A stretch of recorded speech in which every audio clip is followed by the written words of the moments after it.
കാസർഗോഡ് ജില്ലാ ആശുപത്രി ശസ്ത്രക്രിയക്കിടെ 9 വയസ്സുകാരൻ മരിച്ചു. വേടകം തലേക്കുന്ന് സ്വദേശി അഷ്റഫ് മുസ്ലിയാരുടെ മകൻ മുഹമ്മദ് ഇയാസാണ് മരിച്ചത്.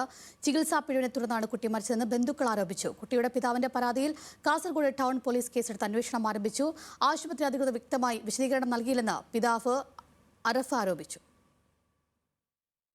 ഇന്നലെ രാവിലെ ഞാൻ കൊടുന്നതാണ്. അപ്പോൾ ഇന്നാണ് ഡേറ്റ് തന്നത്. അപ്പോൾ അനസ്തേഷ്യ ചെയ്യുമ്പോൾ ഡോക്ടർ പറഞ്ഞിരുന്നു, ഞാൻ പറഞ്ഞു അരക്ക് താഴെ ചെറുത് അനസ്തേഷ്യ ചെയ്താൽ മതി, ഫുള്ള് വേണമെന്നില്ല. അപ്പോൾ ഇന്ന് രാവിലെ കൊണ്ടുവന്ന് കുറച്ച് കഴിയുമ്പോൾ വിളിച്ചിട്ട് പറഞ്ഞു ഇങ്ങനെ സംഭവിച്ചിട്ടുണ്ടെന്ന്. മരണത്തിൽ അന്വേഷണം ആവശ്യപ്പെട്ട ഡിവൈഎഫ്ഐ ജില്ലാ ഘടകം നാളെ ആശുപത്രിയിലേക്ക് പ്രതിഷേധ മാർച്ച് നടത്തുമെന്നും അറിയിച്ചു. വിശദാംശങ്ങളുമായി രതീഷാണ് ചെയ്യുന്നത്. രതീഷ്, ഇതിപ്പോൾ ഇന്ന് തന്നെ രണ്ടാമത്തെ സംഭവമാണ്. ഈ ചികിത്സാ പിഴവിനെ തുടർന്ന് 2 മരണമാണ് സംഭവിച്ചിരിക്കുന്നത്. എന്താണ് ഇനി തുടർ നടപടികൾ ഇതിൽ?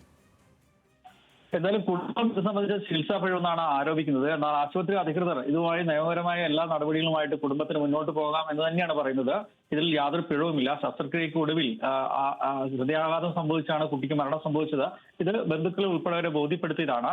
ഏത് സാഹചര്യത്തിലാണ് ഇങ്ങനെ പരാതിയുമായി പോകുന്നതെന്ന് അറിയില്ല എന്നാണ് ആശുപത്രി അധികൃതർ പറഞ്ഞത്. പക്ഷേ പോസ്റ്റ്മോർട്ടം ഉൾപ്പെടെയുള്ള നടപടികളുമായി മുന്നോട്ട് പോകട്ടെ, ഔദ്യോഗികമായ നടപടികളുമായി മുന്നോട്ട് പോകട്ടെ, അതിനോടൊക്കെ സഹകരിക്കുമെന്നാണ് ജനറൽ ആശുപത്രി അധികൃതർ പറയുന്നത്. എന്തായാലും ഇതുമായി ബന്ധപ്പെട്ട് ഇപ്പോൾ കുട്ടിയുടെ മൃതദേഹം പോസ്റ്റ്മോർട്ടം ചെയ്യാൻ പരിയാരം മെഡിക്കൽ കോളേജിലേക്ക് മാറ്റിയിട്ടുണ്ട്.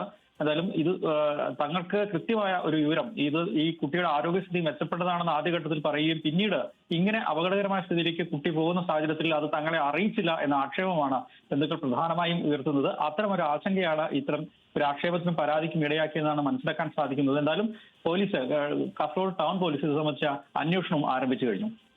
ശരി രതീഷ്, വ്യക്തമാണ്.